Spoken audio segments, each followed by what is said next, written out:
Hi viewers, ನಾನಿವತ್ತು ತುಂಬಾ special ಆಗಿರುವಂತಹ ಸೀಮೆ ಬದನೆಕಾಯಲ್ಲಿ ಕಬಾಬ್ ಮಾಡಿ ತೋರಿಸ್ಕೊಡ್ತಾ ಇದ್ದೀನಿ. ತುಂಬಾ ಟೇಸ್ಟಿಯಾಗಿರುತ್ತೆ, ಈಸಿಯಾಗಿ ಮಾಡ್ಕೋಬಹುದು. ಕರುನಾಡ ಕೈರುಚಿ ಕ್ರಿಯೇಷನ್ಸ್ಗೆ ಸ್ವಾಗತ. ಹೇಗೆ ಮಾಡೋದು ಅಂತ ನೋಡೋಣ. ನಾನಿಲ್ಲಿ 2 ಸೀಮೆ ಬದನೆಕಾಯನ್ನು ತೊಗೊಂಡಿದ್ದೀನಿ. ಮೊದಲಿಗೆ ತೊಟ್ಟತ್ರ ಕಟ್ ಮಾಡಿ ಸಿಪ್ಪೆಯನ್ನು ತೆಕ್ಕೊಳ್ತಾ ಇದ್ದೀನಿ. ನೀಟಾಗಿ ಮೇಲ್ಗಡೆ ಇರುವಂತಹ ಸಿಪ್ಪೆಯನ್ನು ಹೆರ್ಕೋಬೇಕಾಗತ್ತೆ. ವೆಜಿಟೇರಿಯನ್ಸ್ಗೆ ಏನಾದರೂ ಸ್ನ್ಯಾಕ್ಸ್ ಮಾಡ್ಕೊಂಡು ತಿನ್ನಬೇಕು ಅಂದಾಗ ಈ ರೀತಿಯ ತರಕಾರಿ ಕಬಾಬ್ಗಳನ್ನ ಮಾಡ್ಕೊಂಡು ತಿನ್ಬೋದು. ತುಂಬಾ ಟೇಸ್ಟಿಯಾಗಿರುತ್ತೆ. ಸಿಪ್ಪೆಯನ್ನು ನಾವು ಈ ರೀತಿಯಾಗಿ ನೀಟಾಗಿ ತೆಕ್ಕೋಬೇಕಾಗತ್ತೆ. ತೆಕ್ಕೊಂಡ ನಂತರ ಮಧ್ಯಭಾಗಕ್ಕೆ ಕಟ್ ಮಾಡಿ ಒಳಗಡೆ ಇರುವಂತಹ ಬೀಜನ ನಾವು ರಿಮೂವ್ ಮಾಡ್ಕೋಬೇಕಾಗತ್ತೆ. ಆ ಬೀಜನ ನೀಟಾಗಿ ತೆಕ್ಕೊಳ್ಳಿ. ಹಾಗೆ ಸಿಪ್ಪೆನೂ ಸಹ ಸ್ವಲ್ಪನೂ ಇರದೇ ಇರೋ ರೀತಿಯಲ್ಲಿ ನಾವು ತೆಕ್ಕೋಬೇಕಾಗತ್ತೆ.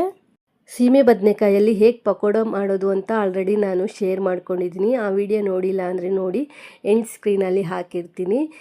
ಒಳಗಡೆ ಇರುವಂಥ ಬೀಜನೆಲ್ಲ ತೆಕ್ಕೊಂಡ ನಂತರ ನಾವು ಈ ರೀತಿ ಉದ್ದುದಕ್ಕೆ ಕಟ್ ಮಾಡಿಕೊಂಡು ನಮಗೆ ಯಾವ ಸೈಜ್ ಬೇಕೋ ಆ ಸೈಜು ಹೋಳುಗಳಾಗಿ ಮಾಡ್ಕೋಬೇಕಾಗತ್ತೆ. ನಾನು ಈ ಸೈಜಲ್ಲಿ ಹೋಳುಗಳನ್ನ ಮಾಡ್ಕೊಂಡಿದ್ದೀನಿ. ಸೊ ನಿಮಗೆ ಎಷ್ಟು ದಪ್ಪ ಬೇಕೋ ಅಷ್ಟು ದಪ್ಪಕ್ಕೆ ನೀವಿಲ್ಲಿ ಕಟ್ ಮಾಡ್ಕೋಬೋದು, ಅಥವಾ ಉದ್ದುದಕ್ಕೂ ಸಹ ಕಟ್ ಮಾಡ್ಕೋಬೋದು. ಕಟ್ ಮಾಡ್ಕೊಂಡಿರೋದನ್ನು ನಾನು ನೀರಿಗೆ ಸೇರಿಸ್ಕೊಳ್ತಾ ಇದ್ದೀನಿ.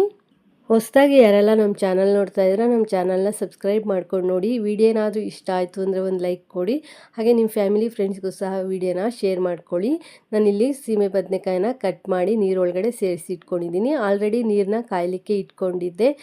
ನೀರು ಕುದಿಲಿಕ್ಕೆ ಶುರುವಾದಾಗ ಹೆಚ್ಚಿಟ್ಕೊಂಡಿರುವಂತಹ ಸೀಮೆ ಬದನೆಕಾಯಿ ಹೋಳುಗಳನ್ನ ಸೇರಿಸ್ಕೊಳ್ತಾ ಇದ್ದೀನಿ. 50% ನಾವು ಬೇಯಿಸ್ಕೊಂಡ್ರೆ ಸಾಕಾಗುತ್ತೆ. ತುಂಬ ಬೇಯಿಸ್ಕೋಬೇಕಂತ ಇಲ್ಲ, ಸ್ವಲ್ಪ ಗಟ್ಟಿಗೆ ಇರಬೇಕು. ಇದನ್ನ ಬೇಯಬೇಕಾದ್ರೆ ನಾನು ಸ್ವಲ್ಪ ಉಪ್ಪನ್ನು ಸೇರಿಸಿ ಬೇಯಿಸ್ಕೊಳ್ತಾ ಇದ್ದೀನಿ. ಬೇಗನೆ ಬೇಯುತ್ತೆ ಸೀಮೆ ಬದನೆಕಾಯಿ, ಹೆಚ್ಚು ಸಮಯ ಏನು ತೆಗೆದುಕೊಳ್ಳಲ್ಲ. ನೋಡ್ತಾ ಇರ್ಬೋದು, ಸ್ವಲ್ಪ ಗಟ್ಟಿಯಾಗಿಯೇ ಬೇಯಿಸ್ಕೊಳ್ಳಿ. ನೋಡ್ತಾ ಇರ್ಬೋದು, ನಾನು ಬೇಯಿಸ್ಕೊಂಡ ನಂತರ ಇದನ್ನ ಒಂದು ಬೌಲ್ಗೆ ಎತ್ತಿಟ್ಕೊಳ್ತಾ ಇದ್ದೀನಿ. ಅರ್ಧ ಬೆಂದಮೇಲೆ ಹಾಗೆ ನಾನು ಹಾಫ್ ಮಾಡಿ ಇಟ್ಟಿದ್ದೆ. ಒಂದು 10 ನಿಮಿಷ ಆದಮೇಲೆ ತೆಗೆದ್ಬಿಟ್ಟು ಒಂದು ಬೌಲ್ಗೆ ಸರ್ವ್ ಮಾಡ್ಕೊಳ್ತಾ ಇದ್ದೀನಿ. ಈ ರೀತಿ ಬೇಯಿಸಿ ಇಟ್ಕೋಬೇಕು. ಈ ಥರ ಕೈಯಲ್ಲಿ ಅಥವಾ ಚಾಕುನಲ್ಲಿ ಚುಚ್ಚು ನೋಡಿದಾಗ ಸ್ವಲ್ಪ ಒಳಗಡೆ ಹೋಗೋ ಥರ ಇರಬೇಕು ಸ್ವಲ್ಪ. ಸೊ ಬೆಂದಿದ್ರೆ ಸಾಕು. ಸ್ವಲ್ಪ ಗಟ್ಟಿಯಾಗೇ ಬೇಯಿಸ್ಕೊಳ್ಳಿ. ನಂತರ ನಾನಿಲ್ಲಿ 1 ಚಮಚ ಶುಂಠಿ ಬೆಳ್ಳುಳ್ಳಿ ಪೇಸ್ಟು, ಹಾಗೆ ಇಲ್ಲಿ ನಾನು ಕಬಾಬ್ ಮಸಾಲೆನ ಯೂಸ್ ಮಾಡ್ತಾ ಇದ್ದೀನಿ. ನಿಮಗೆ ಕಬಾಬ್ ಮಸಾಲ ಪೌಡರ್ ಯೂಸ್ ಮಾಡೋದಕ್ಕೆ ಇಷ್ಟ ಇಲ್ಲ ಅಂತ ಅಂದರೆ ಕಾರ್ನ್ಫ್ಲೋರು ಮತ್ತು ಮೈದಾನ ಸೇರಿಸ್ಕೋಬಹುದು. ನಾನಿಲ್ಲಿ ಕಬಾಬ್ ಮಸಾಲ ಪೌಡರ್ನ ಮೊದಲಿಗೆ 1 ಪ್ಯಾಕೆಟ್ನ ಸೇರಿಸ್ಕೊಂಡಿದ್ದೀನಿ, ನಂತರ ಇನ್ನೊಂದು ಪ್ಯಾಕೆಟ್ನ ಸೇರಿಸ್ಕೊಳ್ತಾ ಇದ್ದೀನಿ. ಟೋಟಲಾಗಿ ಇಲ್ಲಿ 2 ಪ್ಯಾಕೆಟ್ನ ಯೂಸ್ ಮಾಡಿದ್ದೀನಿ. 2 ಸೀಮೆ ಬದನೆಕಾಯಿಗೆ 2 ಪ್ಯಾಕೆಟು ಕಬಾಬ್ ಮಸಾಲ ಪೌಡರ್ನ ನಾನಿಲ್ಲಿ ಯೂಸ್ ಮಾಡಿಕೊಂಡು ಚೆನ್ನಾಗಿ ಮಿಕ್ಸ್ ಮಾಡ್ಕೊಳ್ತಾ ಇದ್ದೀನಿ. ನಿಮಗೆ ಹತ್ರ ಕಬಾಬ್ ಮಸಾಲ ಪೌಡರ್ ಪ್ಯಾಕೆಟ್ ಇಲ್ಲ ಅಂದರೆ ಕಾರ್ನ್ಫ್ಲೋರು ಮತ್ತು ಮೈದಾನ ಯೂಸ್ ಮಾಡ್ಕೊಳ್ಳಿ. ಹಾಗೆ ಖಾರಕ್ಕೆ ಖಾರದ ಪುಡಿಯನ್ನು ಯೂಸ್ ಮಾಡ್ಕೊಳ್ಳಿ. ನಂತರ ಚೆನ್ನಾಗಿ ಮಿಕ್ಸ್ ಮಾಡ್ಕೊಂಡ ನಂತರ 1.5 ಚಮಚ ಆಗುವಷ್ಟು ಕಡಲೆ ಹಿಟ್ಟು, ಹಾಗೆ 1 ಚಮಚ ಕಾರ್ನ್ಫ್ಲೋರು, ನಾನಿಲ್ಲಿ 2 ಚಮಚ ಆಗುವಷ್ಟು ನಿಂಬೆಹಣ್ಣಿನ ರಸನ ಸೇರಿಸ್ಕೊಳ್ತಾ ಇದ್ದೀನಿ. ಸೇರಿಸ್ಬಿಟ್ಟು ನಾನಿಲ್ಲಿ ಚೆನ್ನಾಗಿ ಮಿಕ್ಸ್ ಮಾಡ್ಕೊಳ್ತಾ ಇದ್ದೀನಿ. ವಿನಿಗರ್ ಅಥವಾ ನಿಂಬೆಹಣ್ಣಿನ ರಸನ ನೀವಿಲ್ಲಿ ಸೇರಿಸ್ಕೋಬೋದು. ನೀಟಾಗಿ ಮಿಕ್ಸ್ ಮಾಡ್ಕೊಳ್ಳಿ. ಎಲ್ಲ ಸೀಮೆ ಬದನೆಕಾಯಿ ಹೋಳುಗಳಿಗೆ ಮಸಾಲೆ ಅನ್ನೋದು ಚೆನ್ನಾಗಿ ಹಿಡಿಬೇಕು. ಆ ರೀತಿಯಲ್ಲಿ ನೀವು ಮಿಕ್ಸ್ ಮಾಡಿ ಒಂದು ತಟ್ಟೆಯನ್ನು ಮುಚ್ಚಿ ಒಂದು ಅರ್ಧ ಗಂಟೆ ನೀವು ಮ್ಯಾರಿನೇಟ್ ಮಾಡಬೇಕಾಗುತ್ತೆ. ಲಾಸ್ಟಲ್ಲಿ 1 ಚಮಚ ಎಣ್ಣೆಯನ್ನು ಸೇರಿಸಿ ನಾನಿಲ್ಲಿ ಮಿಕ್ಸ್ ಮಾಡ್ಕೊಳ್ತಾ ಇದ್ದೀನಿ. ಸ್ವಲ್ಪ ಬಿಸಿಯಾಗಿರುವಂಥ ಎಣ್ಣೆಯನ್ನು ಸೇರಿಸಿ ಚೆನ್ನಾಗಿ ಮಿಕ್ಸ್ ಮಾಡಿ ಎತ್ತಿಟ್ಬಿಡಿ. ಇದನ್ನ ಮ್ಯಾರಿನೇಟ್ ಮಾಡಬೇಕು. ಒಂದು ಅರ್ಧ ಗಂಟೆ ಆದರೂ ಮ್ಯಾರಿನೇಟ್ ಮಾಡಿ ಇಟ್ಬಿಡಿ. ಮಸಾಲೆ ಎಲ್ಲ ಒಂದು ಸ್ವಲ್ಪ ಸೀಮೆ ಬದನೆಕಾಯಿ ಹೋಳುಗಳಿಗೆ ಹಿಡಿಬೇಕು. ನಾನು ಮ್ಯಾರಿನೇಟ್ ಮಾಡಿ ಒಂದು ಅರ್ಧ ಗಂಟೆ ಫ್ರಿಜ್ಜಲ್ಲಿ ಇಟ್ಟು ತೆಗೆದಿದ್ದೀನಿ. ನೀವು ಹಾಗೆ ಆದರೂ ಇಡ್ಬೋದು ಹೊರಗಡೆನೆ, ಅಥವಾ ಫ್ರಿಜ್ಜಲ್ಲಾದರೂ ಇಡ್ಬೋದು. ಮ್ಯಾರಿನೇಟ್ ಮಾಡಿ ಇಟ್ಕೊಂಡ್ರೆ ನಾವು ಯಾವಾಗ ತಿನ್ನಬೇಕು ಆವಾಗ ನಾವು ಇಲ್ಲಿ ಫ್ರೈ ಮಾಡ್ಕೋಬೋದು.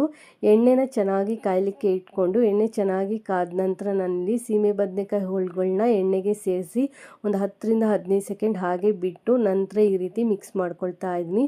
ಚೆನ್ನಾಗಿ ಇಲ್ಲಿ ಫ್ರೈ ಮಾಡ್ಕೊಳ್ಳಿ. ಗರಿ ಗರಿಯಾಗಿ ಬರಬೇಕು, ಹಾಗೆ ಹೊಂಬಣ್ಣಕ್ಕೆ ಬರಬೇಕು. ಅಲ್ಲಿವರೆಗೂ ನೀವು ಫ್ರೈ ಮಾಡ್ಕೋಬೇಕಾಗತ್ತೆ. ಮೀಡಿಯಮ್ ಟು ಹೈ ಫ್ಲೇಮಲ್ಲಿ ಇಟ್ಕೊಂಡೆ ನೀವು ಇಲ್ಲಿ ಫ್ರೈ ಮಾಡ್ಕೋಬಹುದು. ಏಕೆಂದರೆ ನಾವು ಸೀಮೆ ಬದನೆಕಾಯಿ ಬೇಯಿಸಿರೋದ್ರಿಂದ ಜಾಸ್ತಿ ಹೊತ್ತು ಫ್ರೈ ಮಾಡಬೇಕಂತ ಏನೂ ಇಲ್ಲ. ಸೊ ಮೇಲ್ಗಡೆ ಲೇಯರು ಚೆನ್ನಾಗಿ ಫ್ರೈ ಆದರೆ ಸಾಕಾಗತ್ತೆ. ನಾನು ಉಪ್ಪನ್ನು ಸೇರಿಸಲಿಕ್ಕೆ ಹೋಗಿಲ್ಲ. ಕಬಾಬ್ ಪೌಡರ್ನಲ್ಲೇ ಉಪ್ಪಿನಂಶ ಇರುತ್ತೆ, ಅದಕ್ಕೋಸ್ಕರ ನಾನು ಎಕ್ಸ್ಟ್ರಾ ಉಪ್ಪನ್ನು ಸೇರಿಸಿಲ್ಲ. ನೀವು ಬೇಕು ಅಂದರೆ ಟೇಸ್ಟ್ ನೋಡಿಕೊಂಡು ಉಪ್ಪನ್ನು ಸೇರಿಸ್ಕೋಬೋದು. ಚೆನ್ನಾಗಿ ಫ್ರೈ ಆದಮೇಲೆ ತೆಕ್ಕೋಬೇಕಾಗುತ್ತೆ. 2ನೇ ರೌಂಡು ಸಹ ಇದೇ ರೀತಿ ನೀವು ಎಣ್ಣೆಗೆ ಸೇರಿಸ್ಬಿಟ್ಟು ಚೆನ್ನಾಗಿ ಫ್ರೈ ಮಾಡ್ಕೋಬೇಕು. ಕಬಾಬ್ ಪೌಡರ್ನಲ್ಲೂ ಉಪ್ಪಿನಂಶ ಇರುತ್ತೆ. ಹಾಗೆ ನಾವು ಸೀಮೆ ಬದನೆಕಾಯಿನೂ ಸಹ ಉಪ್ಪು ಹಾಕಿ ಬೇಯಿಸ್ಕೊಂಡಿರೋದ್ರಿಂದ ನಾವು ಉಪ್ಪು ಹಾಕೋ ಅವಶ್ಯಕತೆ ಇರಲ್ಲ. ನೋಡಿಕೊಂಡು ನೀವು ಉಪ್ಪನ್ನು ಸೇರಿಸ್ಕೊಳ್ಳಿ. ಹಾಗೆ ಸ್ವಲ್ಪ ಮಸಾಲೆ ಸ್ವಲ್ಪ ಉಳಿದಿತ್ತಲ್ಲ, ಅದನ್ನು ಮೆಣಸಿನ್ಕಾಯಲ್ಲಿ ಸೇರಿಸ್ಬಿಟ್ಟು ನಾನಿಲ್ಲಿ ಫ್ರೈ ಮಾಡ್ಕೊಳ್ತಾ ಇದ್ದೀನಿ. ಈ ರೀತಿ ಚೆನ್ನಾಗಿ ಫ್ರೈ ಮಾಡಿ ಎತ್ತಿಟ್ಕೊಳ್ಳಿ. ತುಂಬಾ ರುಚಿಕರವಾಗಿರುವ ಗರಿ ಗರಿ ಆಗಿರುವಂತಹ ಸೀಮೆ ಬದನೆಕಾಯಿ ಕಬಾಬ್ ರೆಡಿ ಆಗಿದೆ. ಒಳಗಡೆ ಸಾಫ್ಟ್ ಆಗಿರುತ್ತೆ, ಮೇಲ್ಗಡೆ ಲೇಯರು ಕ್ರಿಸ್ಪಿ ಆಗಿರುತ್ತೆ. ಒಂದ್ಸಲಿ ಟ್ರೈ ಮಾಡಿ ನೋಡಿ. ವಿಡಿಯೋ ಇಷ್ಟ ಆದರೆ ಒಂದು ಲೈಕ್ ಕೊಡಿ. Thanks for watching this video.